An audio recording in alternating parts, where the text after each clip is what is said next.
Every adult should have the right to universal control. Almost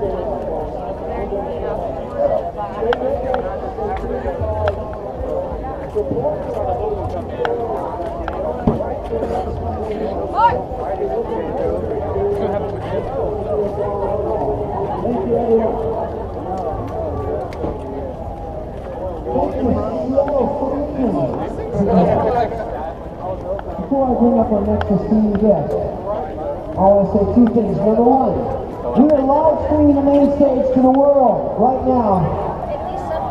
Anybody in the world can watch what's going on here on the main stage, thanks to One Man Band right across me and Lion Pride Productions.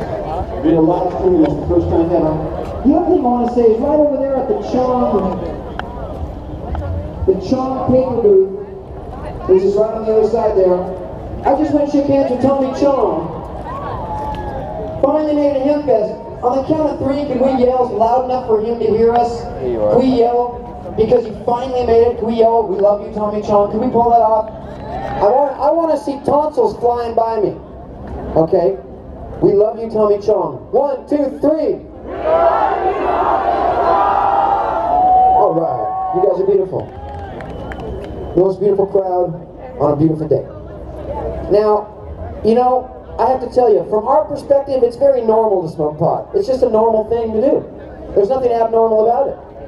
And in the movement, people have been saying for years, we got to normalize cannabis. You know, and that's kind of a term for legalization where people just think it's normal. You know, people smoke cigarettes, they drink alcohol, they drink coffee, they don't imbibe anything. Some people are just totally straight edge. And sobriety is as good as any high. No, seriously. And you know, different strokes for different folks. It's never been about everybody smoking pot. It's been about everybody having freedom of choice. That's what Hempfest is about, freedom of choice. Children should not smoke pot. People should not be too high to drive safe. They should never drive impaired, ever. We have a banner up here, right there on the back of our thing, says, "Don't drive impaired." It's not a slogan. It's serious as a car crash. It's serious as a dead body. Okay? But other than that, we ought to normalize. And somebody that's been working longer than anybody else in the nation, all the way up in D.C., making it happen, has been Keith Stropp, the founder of the National Organization for the Reform of Marijuana Laws, NORML. Give a warm Seattle welcome once again to my brother, Keith Stropp. Thank you, baby.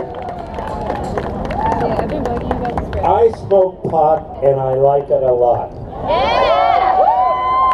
I'm a 71-year-old attorney, and I first smoked marijuana in 1965 when I was a freshman at Georgetown Law School, and I've been a regular smoker ever since. I think that's 50 years.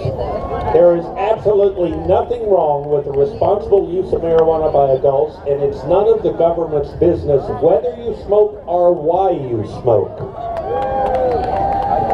Now, let me say a big thank you to you brave people in Washington State. You, along with our colleagues in Colorado, brought the walls of prohibition tumbling down, and we're continuing that today. We know your law's not perfect. We just heard Pete Holmes, and we've heard Vivian talk, and I'll talk a little about that too. But I want you to know how important it was to have the first state finally stand up to the federal government and say, no, we're no longer willing to treat responsible marijuana smokers as criminals. You folks did that, and there's no turning back now. Let me just give you a little perspective on the progress we've made. Gallup polling did their first poll asking the American public how many people support legalization in 1969, the year before NORML was started. And in that poll, we learned that only 12% of the American public favored legalizing marijuana. 88% had been subject to years of reefer madness education, they didn't see anything wrong with arresting 200,000 or 300,000 or 400,000 people a year. Eventually, we got up to where we were arresting over 800,000 people a year. Today, we have a number of polls that show a majority of the American public now support full legalization, not just medical use, between 51 and 58%. Now that's incredible when you realize that only 14% of the American public are individual smokers or current smokers. About, roughly 100 million Americans have smoked at some time in their life, but only about 14% of the public are current smokers. 86% are not. But the reason we're winning is because a majority of that 86% now support ending prohibition. They realize that prohibition causes more problem than the drug they were trying to prohibit. So it's a fabulous time to be alive. We now have a total of 27 states that have some version of legal marijuana. We have 4 states in the District of Columbia where it's legal to possess and grow small amounts of marijuana. And by the way, in those states, a cop can no longer say he smelled marijuana and therefore gave him probable cause to search your car or your home. There's no way the smell of marijuana lets him know whether you have more or less than the 1 or 2 ounces you're allowed. So these laws are terribly important, folks. It's more than just about smoking marijuana. It's really about personal freedom. And if you watch as we move forward over the next few years, we're going to go back and fix job discrimination. Right now, as Pete Holmes said, you can smoke a joint on the weekend. If you go to work on Monday or Tuesday and your boss has a random drug test, you can be fired, even in the states where marijuana is legal. Now that's obviously bullshit. It has to end.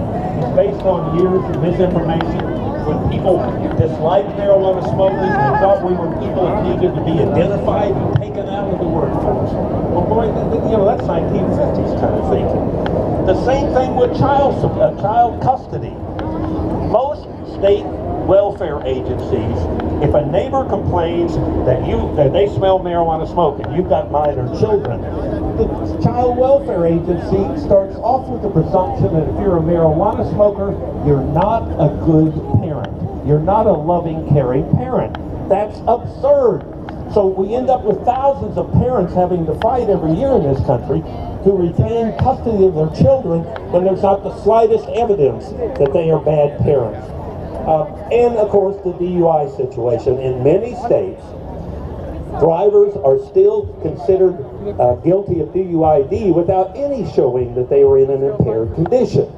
So there are a number of areas like that. And by the way, let me name one other one. I think we have to have marijuana lounges. I think we have to be able to get together socially with our friends and smoke marijuana. It's wonderful to smoke marijuana in the privacy of my home and to think it's legal now, at least in those states. But that's not enough.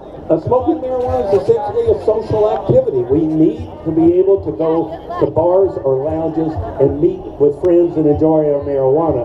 Now, there's about to be an initiative in Denver that will attempt to do that. We hope in November that they may begin to experiment with marijuana lounges. I think the model of Amsterdam, where most of the coffee shops, there's no alcohol. I kind of like keeping them separate. I like both drugs myself, but the truth is, I don't want to be blamed every time some drunk gets into a fight or a wreck. I'd rather keep the marijuana smoker bars separate. Well, as I said when I started, there's absolutely nothing wrong with the responsible use of marijuana by adults, and it's none of the government's business whether you smoke or why you smoke.